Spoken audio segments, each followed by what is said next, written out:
If we had the opportunity to speak to a stellar man, we probably would not find him appreciably different. If we had the opportunity to meet and speak to a stellar man from any other man, there's nothing more laughable than the physical appearance that some mystics pretend to find in the great initiates. Looking at pictures of legendary masters such as Jesus, Kut, Humi, Moria, Serapis, Bey, or others, some people expect to see extraordinary physical beauty as if the masters were angels incarnate. This shows exactly how people idealize these men whose physical appearance is in reality no different from any other man. The only things which expose them to the eyes of those who can see is the aura of strength and power which surrounds them. Their brilliant eyes, their shining faces, their harmonious vibration they project. There's an interesting description of the Rosicrucians by Henry Deville in his book History of Secret Science, which demonstrates this point.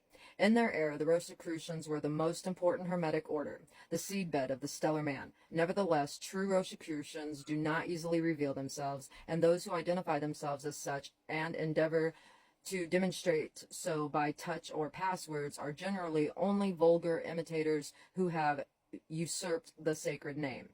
There are Rosicrucians and Rosicrucians, and the initiate or student can only recognize the authentic members through internal and not external signs. Here are the comments by Derville and on Rosicrucians. Their existence, although historically uncertain, is surrounded by prestige that forces acceptance and wins admirations.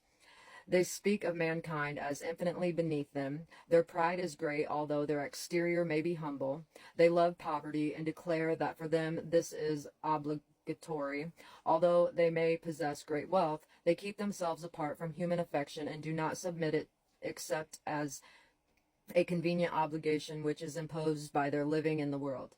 They are very courteous to women, although incapable of affection, and they consider women to be inferior beings. Externally, they are unaffected and differential, but the confidence in themselves which fills their heart is not radiated except before the infinity of the heavens. They are the sincerest people in the world, but granite is soft in comparison. With their impenetrability compared to these adepts, kings are poor. At their side, the wisest are stupid. They never take a step forward, step toward fame, which they despise. And if they should become famous, it is in spite of themselves. They seek no honors, as no human glory attracts them. Their great desire is to walk unrecognized through the world, and due to this, they are impassive in the face of mankind and responsive to whatever befalls them, self-impelled, self-enlightened by themselves and everything, but willing to do good as their strength permits. What measure can be applied to this immense exaltation? Critical concepts vanish before this. The state of these occult philosophies is the sublime or the absurd. Not being able to understand their souls or their objective, the world declares that one and the other are futile. This portrait is far from being attractive or agreeable, but it shows the idea that sapiens have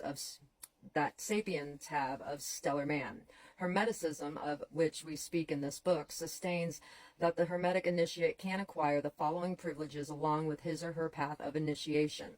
1. Freedom from complexes and base passions. 2. Freedom from the central computer of the species and becoming a truly awakened man. 3. Absolute mental clarity and emotional equilibrium. 4. Knowledge of the occult forces of nature, the nature which is unknown. Entrance into the elite of the truly wise. The true sage is the sage of the mind and not of the intellect. 6. Victory over eventualities of life. 7. To know and to find oneself. 8. To grasp the secret of happiness and love. 9. Emotional, instinctive, and cerebral deprogramming. 10. Freedom from the collective unconscious or animal soul. 11. Union with one's inner divinity. 12. Knowledge of transcendental truth and the only truth. Becoming converted into a sage of the mind. 13. Freedom from futile pain and suffering. 14. Conscious reincarnation by means of an avatar. 15. Knowledge of the occult causes of all that exists. 16. Power over vibrations and the secret of transmutations. 17. To achieve the status of stellar man or stellar woman by means of genetic and psychological mutation. 18. Freedom from the Maya. These powers place the Hermeticist on a much higher level than the ordinary and common man, and for this reason it is hard to really know a Hermetic master, even though we may be his close friend and he tells us his secret thoughts and feelings. From our position, it will be impossible to adequately interpret or evaluate these masters, and probably we will arrive at conclusions absolutely opposite to the truth. One must take into account the purely spiritual condition of the stellar man. All his higher faculties are of a spiritual nature, and are the opposite of the worshippers and practitioners of astral magic, who need not have awakened, nor least of all become deprogrammed. In order to carry out their spells, it is necessary to issue a warning that a great percentage of those practicing magic fall completely into black magic, which we can define in one of its aspects as the use and projection of the body's mass energy without having previously been deprogrammed. All sorcerers' apprentices are generally men who are asleep and programmed. These are people who, in their oniric state, have had the opportunity, for whatever reason, to gain access to Hermetic theory. This theory is generally then used to satisfy their base passions, or to live the agreeable friction of passing for extremely evolved and powerful beings. At times, behind these personages, there is the sincerity of one who deceives himself and lives in the illusion of a subjective world created especially for him. Black magic is usually not that which kills and destroys, but rather that which causes chaos and anarchy. Its worshippers are used by the beast from which they have not been freed, and they are used for its own dark designs. It is easy to understand that magical and spiritual are two absolutely different things, and one never reaches the spiritual by way of the magical. On the other hand, there is no individual who is truly spiritual who has no access to the magical. Magic without spirituality is always black magic. To understand this, we must remember that spirituality does not mean adopting a spiritual attitude of purity, meekness, and love. It means, as we have already stated, succeeding in having the spirit manifest through one's own brain. For this reason, we must necessarily consider parapsychology as the joining of phenomena involving the projection of energy, in which have absolutely nothing to do with spirituality. It is not necessary to be spiritual to become a medium or to have premonitions.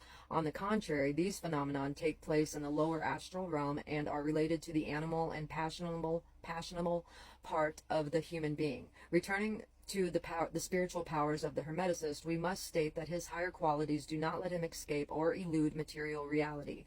On the contrary, he must respect the laws of the all, as no one can go against the laws.